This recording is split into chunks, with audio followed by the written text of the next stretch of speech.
অবশেষে পশ্চিমা বিশ্ব জানালো তারা ফিলিস্তিন রাষ্ট্রকে স্বীকৃতি দিচ্ছে, কিন্তু গাজার মানুষ জানতে চাইছে ফিলিস্তিনিদের অব্যাহত রক্তপাত থামাতে বাস্তবে কি পদক্ষেপ নেওয়া হয়েছে, কবে স্বাধীনতা পাবে তারা।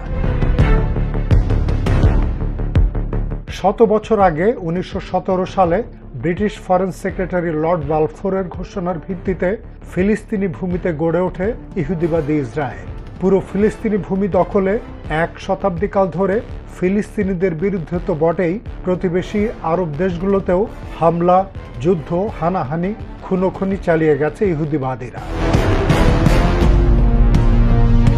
গাজা ও ইসরায়েলের মধ্যে 2 বছর ধরে চলা সর্বশেষ দফার যুদ্ধে ইসরায়েলি বর্বরতা সকল সীমা ছাড়িয়ে গেছে, আর এতে করে বিশ্ব জনমত ব্যাপকভাবে ইসরায়েলের বিপক্ষে চলে যায়।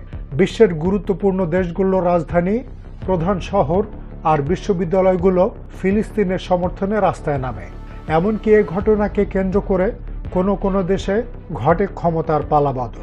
এলএমই সার্টিফাইড বিশ্বসেরা কপারে তৈরি ওয়ালটন কেবলস, যা আপনার স্থাপনাকে রাখবে সব সময় নিরাপদ। সে পালাবদলের হাত ধরে ব্রিটেনের স্যার কিয়ের স্টারমারের হাত ধরে ক্ষমতায় আসে লেবার দল, কিন্তু ফিলিস্তিন ইস্যুতে পদক্ষেপ নিতে দেরি করায় লেবার দল থেকে পদত্যাগ করেন এমপি, মেয়র, কাউন্সিলর সহ 23,000-এর বেশি নেতাকর্মী।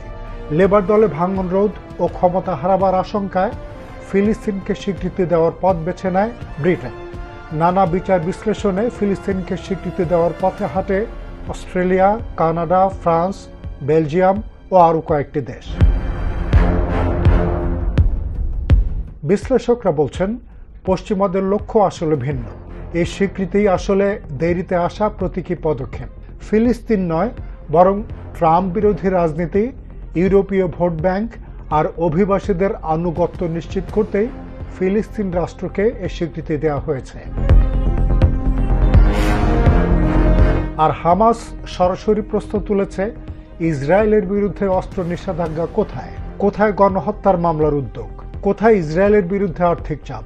কি করে একই সময়ে পশ্চিমা কোম্পানিগুলো অব্যাহতভাবে ইসরায়েলকে অস্ত্র বিক্রি করছে?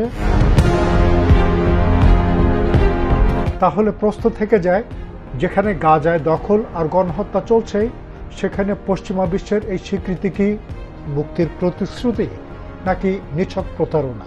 সে প্রশ্নের জবাবে কেউ মুখ খুলছে না, কিন্তু ইতিহাসের আদালত ঠিকই একদিন এর রায় দেবে। আবু তাহির মুস্তাকিম, ATN বাংলা।